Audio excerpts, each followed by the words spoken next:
CCP-controlled TikTok has claimed this bill is an outright ban. It is not. We have given TikTok a clear choice. Divest from your parent company, which is beholden to the Chinese Communist Party, and remain operational in the United States, or side with the Chinese Communist Party and face a ban. Well, you just heard from Washington Congresswoman Cathy McMorris Rodgers speaking at a hearing, this was last week, discussing solutions to protect Americans' personal data online. Now, at that hearing, lawmakers on both sides of the aisle unanimously advancing a bill that would require TikTok's China-based parent company called ByteDance to divest the app or face a U.S. ban. The fate of the vote now in the hands of lawmakers this tomorrow. And the goal of the bill is to mitigate national security concerns over whether the Chinese government could gain access to the personal data of Americans who use the app. TikTok, however, has pushed back on those allegations that it poses national security risk based on its ownership by a Chinese parent company. The company writing on X, our statement on the latest TikTok legislation: this bill is an outright ban of TikTok. No matter how much the authors try to disguise it, the legislation will trample the First Amendment rights of 170 million Americans and deprive 5 million small businesses of a platform they rely on to grow and create jobs. If the bill is approved, ByteDance will have 6 months to sell the app. Congresswoman Cathy McMorris Rodgers is here with us now. She is the chair of the House Energy and Commerce Committee, joining us from the Capitol. Congresswoman, good to see you, and thank you so much for coming on. And a very serious topic, a very serious note here, that many people use this app, TikTok. It's getting a lot of attention, including from former President Trump. Just wanted to show you this. He put out a statement as well on Truth Social, a different platform. He writes, if you get rid of TikTok, Facebook and Zuckerschmuck will double their business. I don't want Facebook, who cheated in the last election, doing better. They are a true enemy of the people. Again, the former president weighing in on this, what would be the presumptive nominee. Where do you fall with TikTok in this? We've heard a little bit from you. TikTok fired back as well. Do you have a response to the former president? What we're doing is building upon what President Trump attempted to do when he was in office. It is unique from Facebook and Meta and other big tech companies. This is a unique, targeted approach to address a national security threat that apps like TikTok, controlled by foreign adversaries like China, pose to the American people. TikTok has repeatedly been caught in the lie that is not beholden to the Chinese Communist Party because of its ownership by ByteDance. Yet we know from internal recordings of employees that they have said everything is seen by China. And we're talking about 177 million American users' data, their data being used to target, to surveil, to manipulate our nation. And it is very important that we take action. The Energy and Commerce Committee, of which I chair last week, passed this bill with a unanimous vote, 50-0, which underscores the belief among the members that it is very important that we take this targeted approach to address national security concerns posed by TikTok and other apps that are controlled by foreign adversaries. Yeah.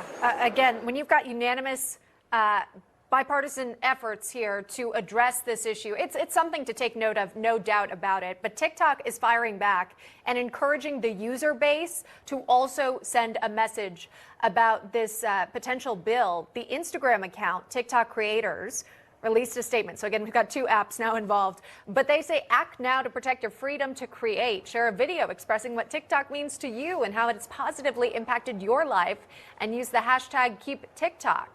You can also encourage your audience to tell Congress to vote no on the TikTok ban bill.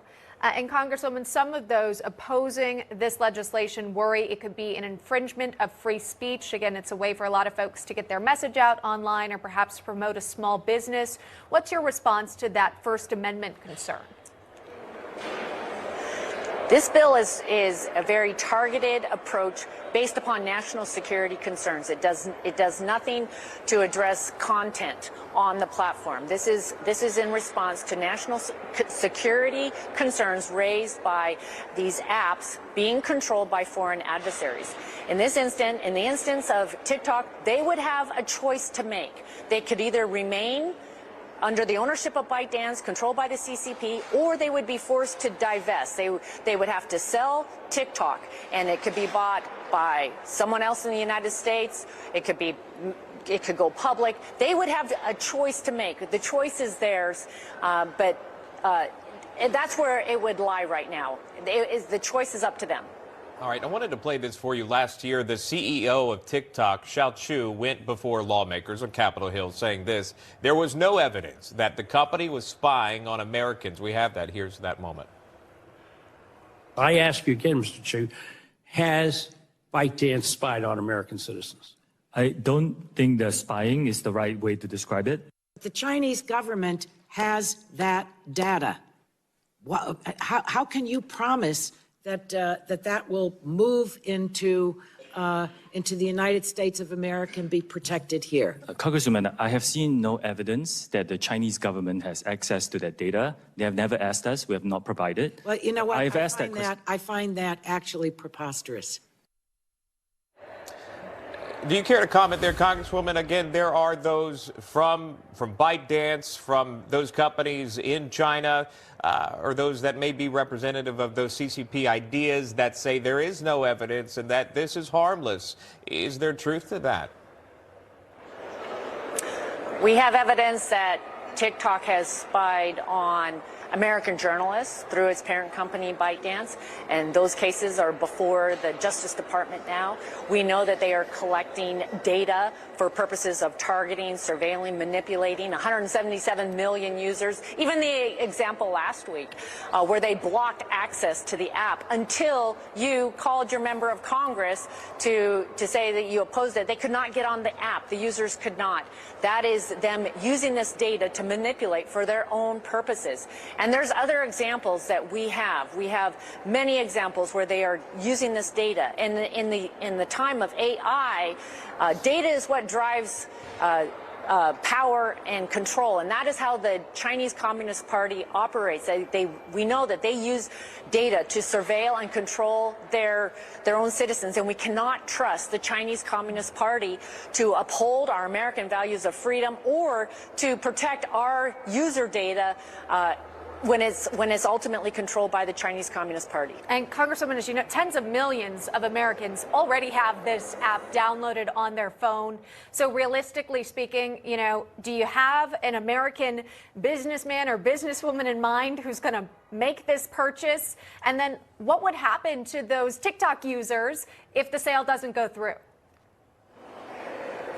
Well, again, it's a choice for TikTok. TikTok has to make the choice here. What the legislation calls for is 180 days in which TikTok would have to make a decision as to whether or not to remain under ByteDance and controlled by the Chinese Communist Party, or the bill would force the sale. They would have to divest, and that would be up for grabs in the next 6 months. Okay, but if they don't sell, what happens? If they don't sell, then they will no longer be accessible in the United States of America. So you would not be able to download TikTok via Apple or Google.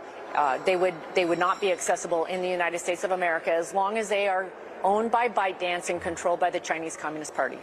That is the bill lists foreign adversaries as China, Russia, Iran, and North Korea. And what we're targeting is a very targeted approach to addressing apps that are controlled by these foreign adversaries. We appreciate the time, and again, breaking this down, Chairwoman of the House Energy and Commerce Committee. Congresswoman Cathy McMorris Rodgers, thank you so much. We appreciate that. Good to be with you. Thank you. Thank you.